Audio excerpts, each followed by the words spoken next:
Hello, everybody. It is your host, KGA2 Live, aka the Bald Brawlers, aka the team that just lost to the fucking Sacco. So I don't know what to say to that. I'm with my co-host, as always, the guy who lost to the other person that was in the Sacco, Zachariah Earlbeck. I know it was a tough week one, but football is back. All is good in the world with the world. What's going on, man?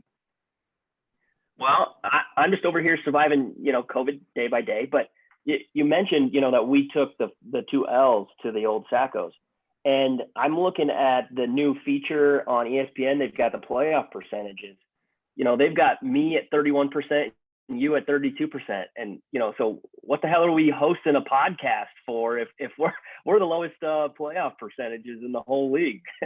You know what that just means? We are now officially like professional podcasters where we don't care about our how we do personally as much. We worry about giving out such great information. And now we've given away all of our secrets. So here we go. That's what I was going to say. We have slowly but surely gotten everyone to, listen to us and figure out the game, the theory of fantasy football. And look, we're doing God's work, Kirby. We're doing God's work.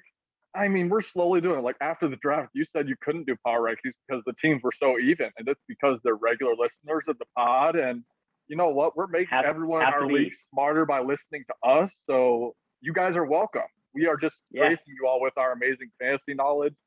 We're two of the most elite fantasy GMs known to mankind, and we're just trying to sprinkle that knowledge down to us all. And we're a stronger fantasy league because of it, and we're becoming better fantasy managers when the water all rises all the competition, baby.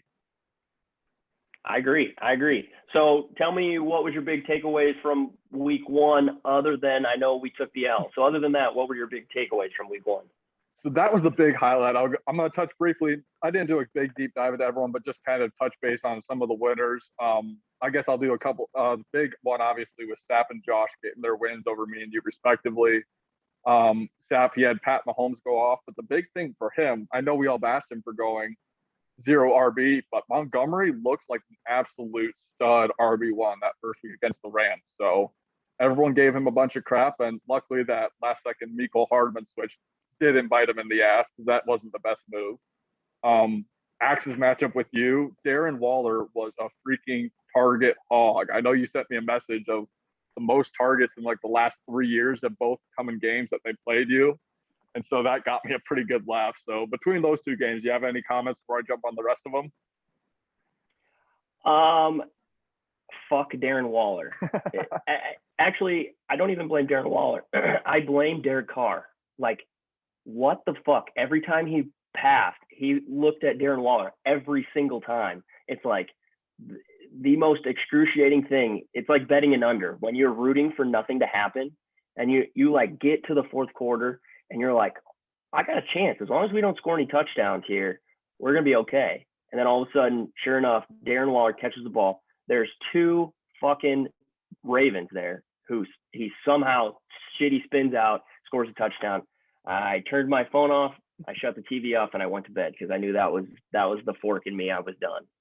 God damn, you missed a hell of an end of the game, though. That overtime made Stapp sweating in his boots. And honestly, I was kind of sweating in my boots because obviously the goal was for me to win. But once I thought I wasn't going to win, my next goal was to be below Pooty, because I know we're not touching base on it today, but me and you agreed there was really just one guy out on waivers that everyone kind of wanted with that San Francisco running back. And Pooty actually texted me Sunday afternoons like, hey, what do you think of Mitchell and all that stuff? And it's like, that's probably who I would have gone with. And lo and behold, I ended up with the lowest points. So even though I lost, I got a decent consolation prize. So I guess I'll take it with. If you're going to losing week one and get the number one waiver isn't the worst thing in the world. I do agree with that. Because the 1 year that I lost the first week, my number one waiver wire was Lamar Jackson, and I traded him to Built, and he went off the rest of the year. So I fucked that up. But on the 49ers running back deal, I want to tell everybody how much Raheem Mostert like stole my soul from me this weekend, because he cost me a fantasy win, right? You would agree that if he plays the whole game, he's going to get 2 more fantasy points. I bet 4 units on his rushing total. I I had him in DFS, both lineups. I also talked my wife into putting 2 units, and I talked you into putting 2 units. So I don't think I've ever taken as big of an L on one player in my entire life. So that is the public service announcement to diversify. So Yes, because I also had the exact same thing. I had him in all my DFS lineups, and usually I'm very good at it, and I happen to tank. In the one lineup where I didn't have him, I finished second out of 50 people. So I forgot to change him into it. So surely enough, I did decent, but that just tanked all my DFS. But sometime people will get into that, but that's for another day. So the other 3 matchups that I kind of wanted to just touch base, I'm only touching base on the winners. Luddy, he made it a point of contention to have running back depth, and he started 3 running backs that none of them went off 11, 12, and 15 points. I mean, that's the kind of consistency that you want out of those spots. And I mean, there's certainly going to be weeks where his players go off, but that running back depth helped pay it off for the win for him. Ross's team, his team just went the fuck off. I still think one of the best values in the draft was Kelsey in the 2nd round because he's a cheat code being put in the tight end spot when really he's a top 3 or 4 receiver, and tight ends are so hard to come by.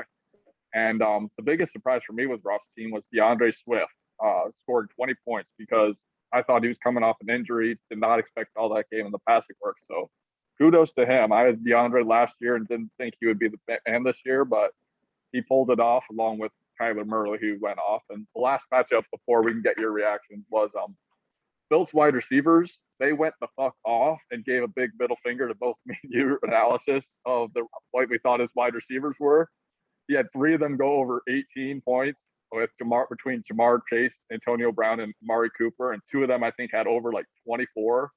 And so kudos to Bill, and hopefully that's going to be the case for the long run. I don't know with Antonio Brown and all the weapons he will be, but Chase, I could see him being a decent number 2, and Cooper with how much Dallas throws could work out pretty well for him. So those are the last 3 matchups. What are your thoughts on any that you want to touch on? Yes, I was going to make sure that we built. So I was thinking back. So a first pod victory lap, I liked 3 quarterbacks, right? I liked Kyler Murray, I liked Russell, and I liked Dak. So, I mean, check.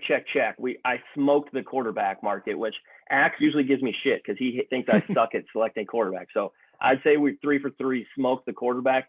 But the biggest L I took on my, draft breakdown was Bilt's wide receivers. So this is my formal apology to Bilt's receivers because they clearly Jordan memed the shit out of that and took that very personal. So I agree. If Bilt's receivers are going to play 75% of that good, he's going to be very tough to beat the rest of the year. So. Yep, and it's still week 1. We've seen people go off in week 1 and kind of flutter off after that. I know one of the famous people of doing that is what's his name that used to be a Chief? Sammy Watkins. He goes the fuck off week 1, and then he always disappears the rest of the year. But after 1 week, do your victory lap when you can, and then we'll see what it goes from there. So that's a good recap on week 1. So the next thing that we kind of want to talk based on that everyone was talking about in the group chats today was the trades. So the first one that got everyone kind of riled up was Pooty trading away Juju Smith-Schuster for Sapp Kareem Hunt. So do you want to kind of give your outlook on it? Because I know you kind of teased it when you're out on the course. You got some thoughts on it. So I want to hear what you got to say. Now, first of all, you said the right thing. No matter what everybody thinks, trades are fun. And Axman, this is for you. Trades are very fun. And I know like me and you are trade guys, so that sounds like, what we would say, but like trades are fun to watch happen throughout the league. So it's good that we have trades. That being said, Sapp's an idiot. It's on the Mount Rushmore for worst trades in the history of the Yarski.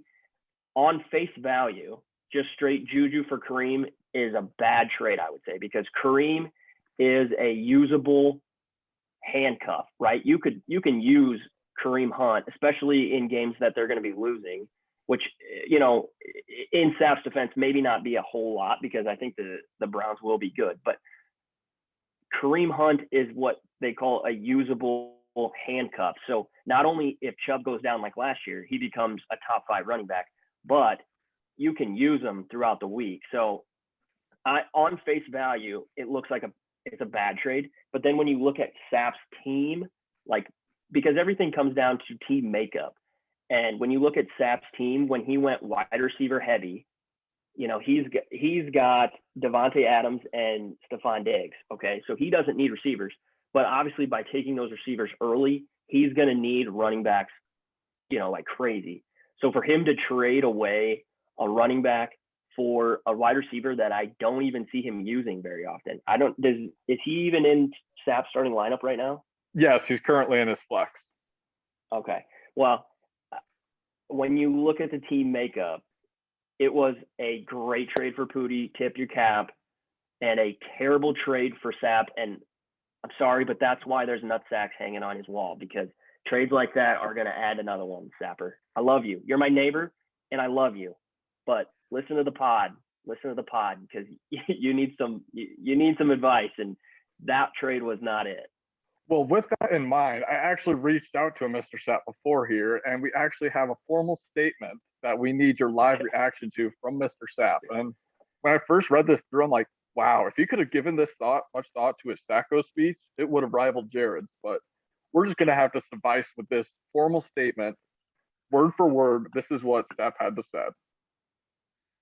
I watch and bet every single game, so I actually do understand each player's part in a game. At no point do I ever feel the need to look away from the games or fantasy scores. There are some members that actually turn their phones off and not watch these games. Whoa. Hey, let me read it. These members that are turning off their phones and not watching the games don't have a full understanding of the value these players actually have. They check their scores that night or the following morning and hope they won. They follow that up by listening to fantasy football podcasts so they don't have to put in the work. Beats by Ray puts in the work every single weekend, watches every single game, and understands every single player's value on the team. I don't rely on some podcaster telling me what waiver picks to get. Juju for a Hunt is a huge trade for the Beats by Ray, as I see a lot of potential in Juju becoming the top receiver again since I did watch the game. Hunt is still playing every other offensive series and had a good week against the Chiefs, but I don't see that happening every week. I have 3 solid backs with a lot of potential yet. Beats by Ray will not let these lazy fantasy owners get in our head, as our work will show for itself. The people that aren't putting in the work or aren't watching the games stand at the bottom of the league with a 31% chance of making the playoffs, but it's no surprise. So I just had to read that quote and make that formal statement from Beats by Ray, and now your immediate reaction, and then I'll kind of give my high level opinion on it all. You know what? It's fair. Sapp deserves his day. You know, he deserves to you know, get his word in. It's not fair that we get to come and just shit on him every day on the podcast, but you know, that's what happens when you have a nutsack on your wall. We get to shit on you, Sapp, because you sucked last year, and I'll save the rest of it for the power rankings, and I'll hint he's towards the bottom. All right. And my quick level overview, I thought it was a huge win for Pooty's team, because since Gus Edwards was hurt, he needed more running back depth. And I think everyone's shitting on Shane's pick, and obviously I do think Pooty did win the trade, but I do understand Sapp's trade on one aspect. So instead of, he did have Devontae Adams, Stephon Diggs, which are the elite receivers, but after that, his next best was Tyler Boyd, Jarvis Landry, Mecole, just a whole bunch of flaw wide receivers. Whereas last year, Juju, who didn't really impress a lot of people, but in terms of like putting up wide receiver 2 numbers, was as good as Robert Woods, who a lot of people have as a top 20 guy. So he's a low-key good player, and receivers can be more consistent than running backs, and they don't get hurt nearly as often. So I still would probably lean Pooty's side, but I didn't hate the trade as much as everyone else did. But I guess that's just my 2 cents. I'm very shocked, because for Sapp, hated the trade. If I'm Pooty, I'm celebrating and laughing in his face, but I hated the trade. So, and one point of clarification, I won't let Sapp besmirch me. I do turn my phone off so I don't have to listen to fuckers like Sapp, but I do watch the games, except for when my fantasy team loses in a destructive fashion to Darren Waller's 18 targets. Then I turn that fucker off. But otherwise, I do watch the game. So, all right. So I knew that was good. Said, I knew that was going to take a little more time, but I wanted to see if Sapp would come on, but he's like, no, but it's like, okay, we need at least a formal statement. like I can prepare that for you. So I had to at least get that for there, so it's on the record. Staff's thoughts about the trade talk. So with that said, there was still one more trade that we had pushed through today, and that was, oh geez, I'm just lost. Okay, here we go. So you trade away Julio Jones and you got back Devontae Smith and Kenyon Drake. So you want to give us just a little bit of your rationale behind that, and then you don't have to dive in too much, and I'll give my high level overview because you were obviously involved. Yeah, I won't go too much involved or too much into it. Obviously, the initial reaction is Zach traded with Jared. Oh, Bill, stirring the pot. That's the initial reaction. I expected that no matter what the trade was. It could have been my kick. It could have been Jared's kicker for Mixon, and that's what Bill was said. Oh, trade rape, blah blah blah. So Bill's just stirring the pot. That's his role in the group, So I'll let him do that. So other than that, I'll be honest with you. After Jared clicked accept, I almost had like buyer's remorse or a little bit, or whatever you call it, where you like wish you could still have Julio a little bit. So I don't know what your thoughts are, but I'm gonna wonder if I'm gonna miss Julio. It's a very interesting trade. So the one I don't miss, like I kind of 100% understand where you're coming from. I don't see a clear winner. I think it's a very interesting move on both ends. I think Julio Jones still has the potential to be a top 50. He has the upside of being a top 15 receiver. I think that's the ceiling. Whereas Devontae Smith, I see it more top 20 or top 25 because the Eagles just don't throw the ball as much as the Titans, I project, to do it. So, but watching the Titans game on Arizona, they looked absolutely horrible. They couldn't get the ball to Julio or to anybody really. But Right. First game of the year, their left tackle Taylor Lewan's coming back from a torn ACL, and he's not going to be 100% until the middle of the year. So I see both sides of it, but I do like that you get that extra running back depth because having a whole bunch of running backs is king in this league. That gives you trade power over everyone else. So you will have the ability to make more deals down the road if you feel like you need to upgrade that receiver position. Well, and I lost Mostert too, so it's like I almost needed to replenish a little bit because I was kind of counting on Mostert to be part of that stable of running backs, and I lose him. So that was part of it.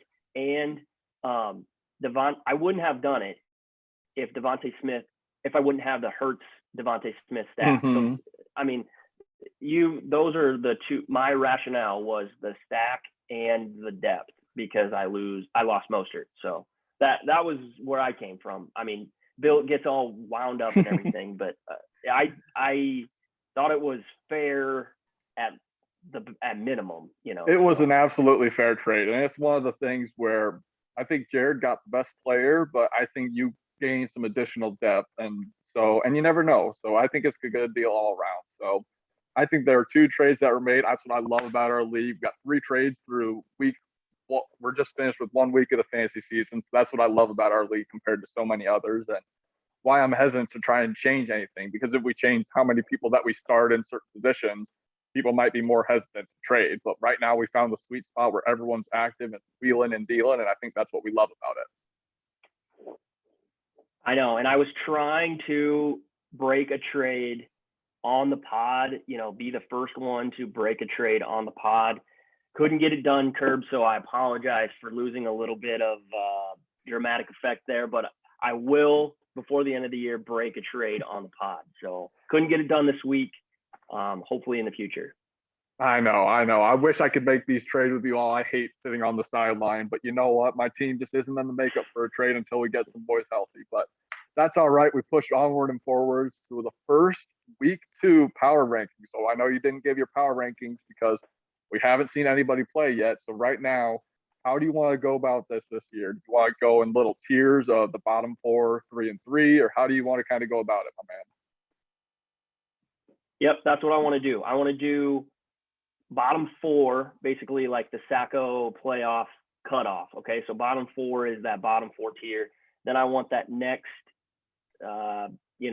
either not in the top tier or just barely out of the Sacco playoffs. Okay, so that next tier 3, and then obviously like the 3, at the top of the food chain. So that's kind of how I got it broken down.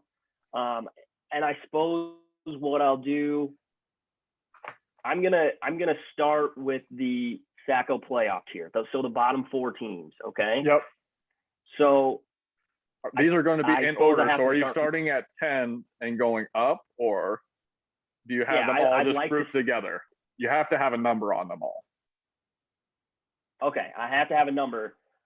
It's week 1, so try not to overreact. So I will like appreciate your opinion on some of these. But so at the very bottom, Excuse me, sir. We're in the podcast business. We're supposed to overreact to this. Come on now, man. All right, go ahead. I've put you off long enough. Let's start with number 10. Who is our Sacco de Sac? Well, part of getting clicks and part of getting the people going a little bit, getting them riled up, we're going to put Sap at number 10 despite the victory last week. I don't give a shit. No overreaction. He's still the Sacco. There's still a nutsack hanging on his wall. So that's where I'm going to go at 10. Number 9 is I've got Jared. I do think McCaffrey is an RB1. That makes him, he didn't have a very good week, the rest of his team, but McCaffrey I think is going to be an absolute head and shoulders RB1 the rest of the year. So that's going to be tough. Then I've got Schultes at 8, which I do think was a little fluky because Rodgers scored 1 point. So, again, some of this is obviously going to fluctuate. And then I've got Pooty at 7. Had a tough week. I told you last week that I did like Pooty's team, and I mean that. I do like his team. Did lose his RB2, but I do think, he's starting to make some maneuvers, and he was already trying to trade the waiver claim before he got it. So I do think I got to give it to Pooty. Obviously, he won last year. He's really starting to figure this game out. So a little hat tip to Pooty there. So that's who I've got bottom 4. Any suggestions, comments, concerns on that bottom 4? Yeah, like you said, we're so fresh into the year, it's hard to truly remember who's all on everybody's team. I guess it's a little interesting. I'm trying to think between who all won last week and who didn't, but how much is that really going to matter? Because obviously Staff won. Did Jared on Pooty lost? Did Jared and Schultes lose? Jared Pooty and Jared Schultes and Pooty did all lose. So it's an interesting tidbit. I think if it was me, I might have, and it's tough because having Staff start the year 1-0 is kind of nice. True. So yeah, Schultes lost, Jared lost, and Pooty lost. You are correct. That's right? Okay. Yep, you're good. And so I think it's a little interesting, but I think I'm going to put Schultes in the 10 spot just because even though Staff's team didn't go off really, I like that Diggs and Devontae didn't have the big game yet. Like both of them scored a measly 11 or 8 points each. And so I would put Schultes at the 10 spot, maybe Staff 1 spot higher. And Jared is the most interesting team because he has the cheat code with CMC, but the rest of his team I'm not a big fan of. So I kind of like him and Pooty there in those spots. So I think I generally agree with your bottom 4 with just shuffling around a few people. But overall, I think I kind of like it. Maybe one other team I would throw into the bottom 4 potentially, but we'll see where you have them in the power rankings. Okay.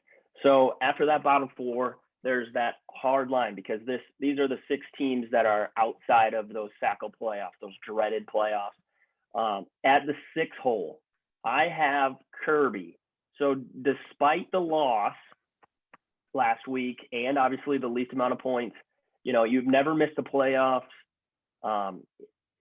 So I'm not I'm trying not to overreact to 1 week. Despite our 32% chance to make the playoff, I've got you in the 6 hole. There's a lot of things to like on your team, so I'm not ready to bury you at the bottom of the power rankings yet. Number 5, I have myself. So despite losing, I did score the most points out of the losing teams. And everybody can say whatever, but I did basically lose a roster spot when Mostert goes down in the first 2 minutes of the game. So that one hurt. And then at number 4, I have Luddy. And Tyreek Hill is just insane. That it would be so fun to have Tyreek Hill on my team. And so for that reason, I am jealous. Luddy got a nice victory. I've got him at the 4 spot. So what do you think about that middle tier of Yarsk members? And it was funny. I was actually going to say my potential team to add to that bottom four was Luddy, but I took one last look at his team really quick. And honestly, Carson and Eckler are two running backs I love. Eckler did not get a single target, which is going to change. He's always very pass happy.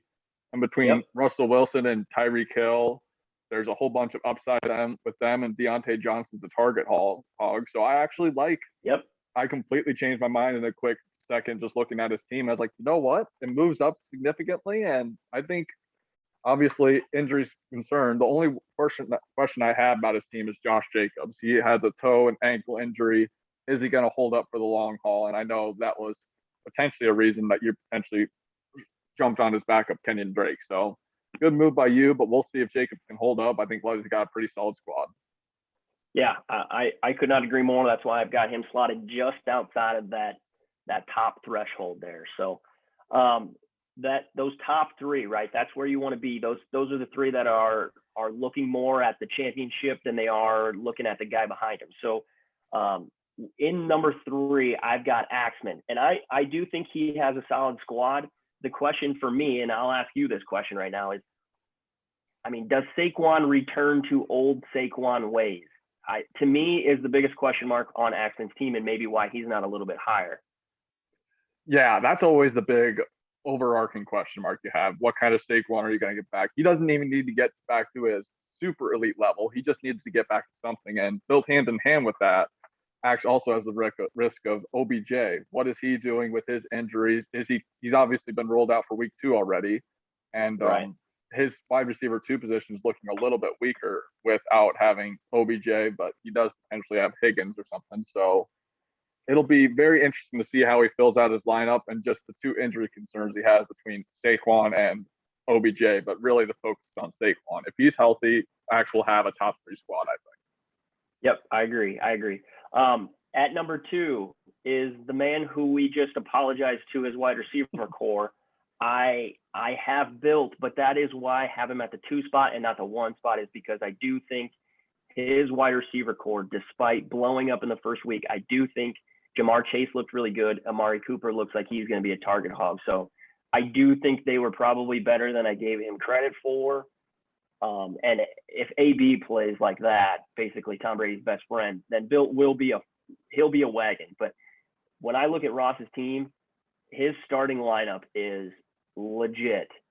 He goes Kelsey, Murray, Jonathan Taylor, and AJ Brown. He scores 140 and he gets a goose from Ayuk. So Ross right now for me, you know, he's ahead of Bill. It's not by a lot, but I've got Ross at the top of the old power rankings for week 2. Yep, I know I had Ross number 1 just by eyeball and stuff, and I think I had Josh number 2 just because I need one more week to see Phil's receivers go off, and I know Miles Sanders. We weren't big Miles Sanders fans before the draft, but he played well. See them one more week when they're not playing Atlanta and see how they perform, and it'll be very interesting. But I do agree. I think right now Ross is the clear number 1. The one thing that you got to worry about with his team, kind of similar, I think, to last year, where he had a whole bunch of horses and stuff, but running back depth, is it there right now? Because right now his backup is Ronald Jones, who got benched. Right after that, you got David Johnson, who only is in for 3rd down roles, and after that, he has nobody. So between AJ Brown and Godwin, his 2 wide receivers are good. The flex, he's going to hopefully have a San Francisco running back be good, but having Kelsey is a cheat code, and just hope that your running backs stay healthy. He'll be tough to beat. And that, based on how Ross drafted, and I don't know if he did this on purpose or what, but he drafted Kelsey, he drafted Murray, which are studs, right, in your starting lineup. But what you sacrifice then is basically the depth on stuff. So yeah, if everybody stays healthy, Ross's team is going to be a force. You know, if people start dropping, that's when things get tougher without that depth behind you. So, but right now, I don't think you can look anywhere else but Ross at the top. So.